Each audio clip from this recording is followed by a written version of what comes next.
সোজা চল। দাঁড়া, এখন দাঁড়াতে হবে কোথাও, না হলে দেখতে পারবো না তোর ভাই।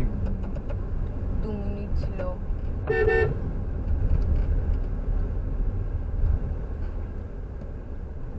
2 মিনিট ছিল?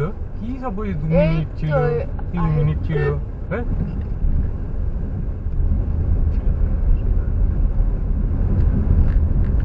ঘুরে ঘুরে মরতে হবে আমার। বাস স্ট্যান্ড রোডেই যাচ্ছি আমরা, যেখান দিয়ে ঘুরতে বলেছি।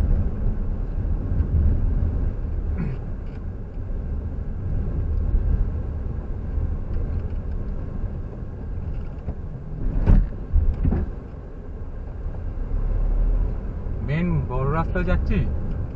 Bus stand road. দেখতে পাচ্ছি না তো, ওই জন্য গাড়ি চালাবো না। ওপরটা দেখতে পাচ্ছি না। আরে ছোট কর, ছোট ছোট করতে বলছি।